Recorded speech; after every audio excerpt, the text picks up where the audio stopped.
आप सभी को नमस्कार। मैं इस वक्त उत्तराखंड में हूँ, हरिद्वार ज़िले के ऋषिकेश में हूँ। हिमालय जो पहाड़ी इलाका है उसका तट पर जो आता है ये ऋषिकेश, जैसे पहाड़ों से पानी जो झरना तौर से उतर के आते हैं तो नीचे ज़मीन पर यानी तट पर आता है, वो ऋषिकेश है। यहाँ से ज़मीनी इलाका शुरू होता है और यहाँ से जो ऊपरी जाना है तो पहाड़ी इलाका शुरू होता है। इतना पहाड़ी, बहुत ऊंचाई पहाड़े हैं, आप देख सकते हैं। तो और पानी इतना सुंदर है, बहुत अद्भुत, इतना ठंडा, मस्त लगता है, बहुत मज़ा आती है। तो कम से कम जीवन में एक बार तो आना ही चाहिए।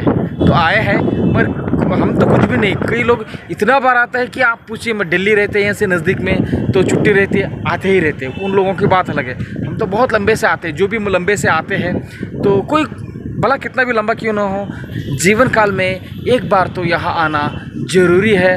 आके यहाँ पर देखिए, यहाँ का जो मज़ा है, वो आध्यात्मिक रुचि है, वो अलग ही है। और ये बगल में आप पीछे आप देख सकते हो, जो सामने वो जो दिख रहा है, गीता भवन। यहाँ पर 1000 कमरे हैं। ये 1000 कमरे ये रहने के लिए फ्री है, यानी मुफ्त में दिया जाता है। 1000 रुपया डिपॉजिट लिया जाता है और 3-4 दिन आराम से यहाँ पर रह सकते हैं। और सवेरे 4 बजे यहाँ का गीता का श्लोक पठन शुरू होता है। तो 4 से लेकर 6 बजे तक यहाँ आध्यात्मिक यानी भगवद गीता की जो श्लोक होते हैं वो उच्चारण किया जाता है। और उसके बाद दोपहर में भी होता है और शाम को भी होता है। जो आध्यात्मिक में रुचि है, आध्यात्मिक में अधिक मात्रा में आगे बढ़ना चाहते हैं, उन लोगों के लिए ये बहुत महत्वपूर्ण होगा, क्योंकि ये यहाँ की वातावरण ही अलग है। क्योंकि ये देवभूमि है, देवों का जो वास था, इसलिए देवभूमि से कहा जाता है। और इस गंगा नदी में डुबकी लगाकर अगर 1 बार 2 बार नहीं, देखिए, नदी में स्नान करना बहुत महत्वपूर्ण होता है। उनमें से गंगा नदी में स्नान जो करना है वो और भी महत्वपूर्ण होता है, क्योंकि जो भी आके यहाँ पर डुबकी लगाएंगे तो यहाँ स्नान करेंगे तो आप उसका एक अलग ही अनुभव होगा। तो 1, 2, 3 दिन आप यहाँ रहेंगे तो आप दिन में 1-2 बार नहाएंगे, तो बार बार डुबकी लगाएंगे तो आपको अलग सा महसूस होने लगेंगे। साथ में आध्यात्मिक प्रक्रिया अगर चालू रहेगा तो अलग का अनुभव होगा। कृपया करके देखिए, यहाँ पर रूम तो फ्री में है। 3 दिन कम से कम आराम से 3 दिन रखते हैं। चाहे तो अगर साधना के बारे में आप दीर्घकालीन साधना करना चाहते हो तो अगर ऑफिस में अगर आप इसके बारे में बातचीत करेंगे तो और भी आपको ज़्यादा दिन आप रह सकते हैं। तो इसका मतलब ये नहीं जो भी आया आराम से, नहीं, उन लोगों के लिए नहीं होता है। सिर्फ साधना वालों के लिए ये दिया जाता है। ऐसा नहीं कि साधु लोग ही हो, ऐसा नहीं। हम जैसा आम आदमी लोग भी आ सकते हैं, रह सकते हैं। और 1000 रुपया देंगे तो डिपॉजिट, और जाते वक्त हमें 1000 रुपये दे देते हैं। तो वहाँ पर रूम में कमरा में जो है वो सिलेंडर वगैरह है, फैमिली भी रह सकते हैं।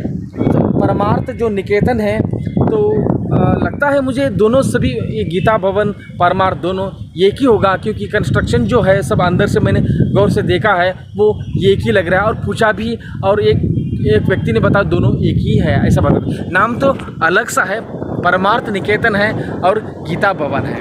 गीता भवन दाएं तरफ भी है और बाएं तरफ भी है, बाएं तरफ भी है और दाएं तरफ भी है। बीच में सेंटर में परमार्थ निकेतन है, तो वो उससे जुड़ी हुई है। तो ये पूरा वातावरण इस पहाड़ों के बीच ध्यान तपस्या करने के लिए बहुत अद्भुत स्थान कहा जाता है। तो यहाँ कृपया करके भेंट करें। यहाँ जो 1-2 दिन की वास कर अगर इसका अनुभव लेंगे तो बहुत मज़ा आएंगे, बहुत आनंद होगा। कृपया करके यहाँ पर आए। खाना भी देखिए, खाना के बारे में आपको नहीं बताया, तो खाना जो यहाँ पर, वहाँ खाना नहीं दिया जाता है। तो 50 रुपये में आपको एक थाली मिल जाता है, पेट भर खा सकते हैं। तो 50 रुपये में क्या होगा, कुछ नहीं होता है। इतना उनका सेवा मनोभाव है यहाँ के, इसलिए लगता है कि भगवान क्यों यहाँ वास हो गया, क्योंकि उन व्यक्तियों को देखूँगा तो लगता है, तो ऐसा भोले भाले, ऐसा भक्त लोग, इतना दयालु, इतना दास भाव तो इनमें भरी हुई है। तो इसलिए भगवान यहाँ उनका उतर के यहाँ अवतार लेना पड़ता है। तो मैं समझता था पंढरीनाथ बहुत महान भक्त समझते थे, वो तो महान भक्त है ही, उनमें कोई शंका नहीं, मगर फिर भी यहाँ का उत्तर प्रदेश यानी मथुरा वृंदावन में तो बात अलग ही है। ये लोग जब बात करेंगे राम राम भैया, राम राम नाम से ही एक दूसरे का बात करते हैं। नमस्कार जो हमारी तरफ होते हैं यहाँ पर राम राम, और इतना मात्रा में कहते हैं वो, अधिक मात्रा में आपको सुनने को मिलता है। तो बहुत सुंदर सा है, बहुत अद्भुत है। कृपया करके आप ज़रूर यहाँ आइए और कोई भी हाल करके, किसी ना कुछ बहाना बन कुछ भी करके यहाँ पर आके यहाँ का माहौल का अनुभव ले और इसका लाभ ले। जय श्री कृष्ण, नारायण पांडुरंग। ये जानकी झूला यानी जानकी सेतु, ये नई बनी हुई है। ये झूलता नहीं है, एक्चुअली सेतु भी कह सकते हैं, मगर झूला से बनाया हुआ है। और ये अभी आप जो देखेंगे ये राम झूला, ये झूलता है, एकदम हिलता है। और ये सेतु में टू व्हीलर भी जाता है।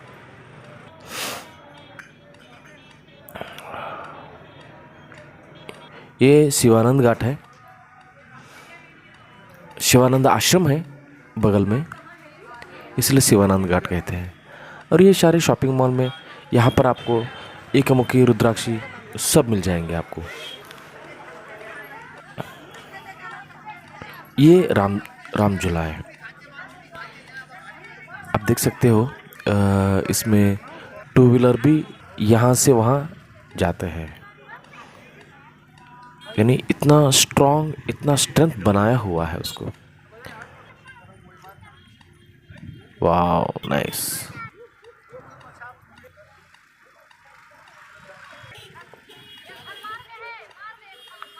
नारायण पांडुरंगा, नारायण नारायण।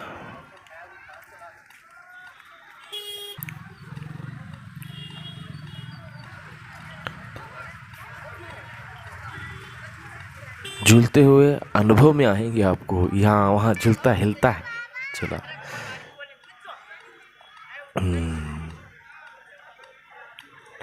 नारायण नारायण।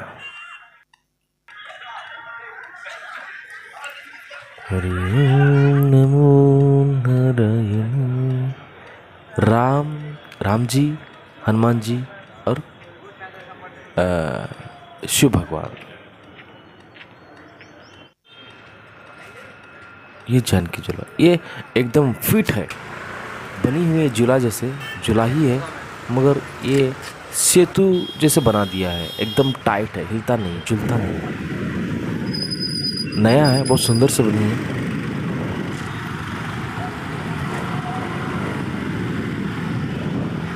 यहाँ का जो पानी है इतना तेज होता है कि आप बिना चैन से नहा ही नहीं सकते, स्नान करना ही नहीं होता है।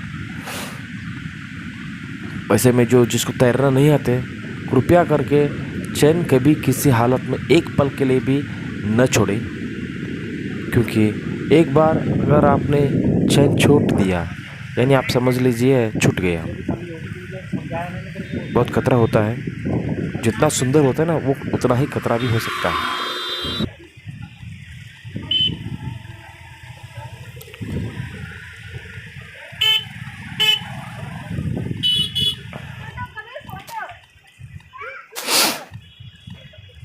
नारायण नारायण नारायण।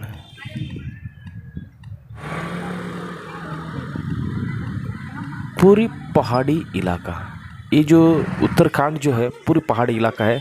ये ऋषिकेश, हरिद्वार और देहरादून, ये जो है यहाँ पर जो है, जैसे हरिद्वार जिला जो है, देहरादून, ये थोड़ा ज़मीनी इलाके आता है थोड़ा सा, बस। उसके बाद पूरा राज्य जो है वो पहाड़ी इलाका है। और ये शमशान घाट इन्होंने बना लिया है।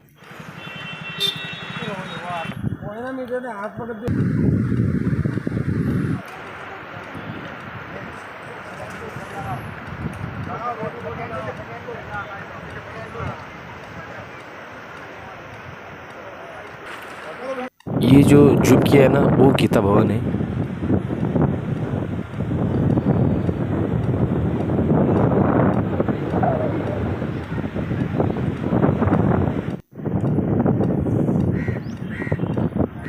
शांत से बैठने के लिए एक जगह बहुत आनंद होती है यहाँ पर।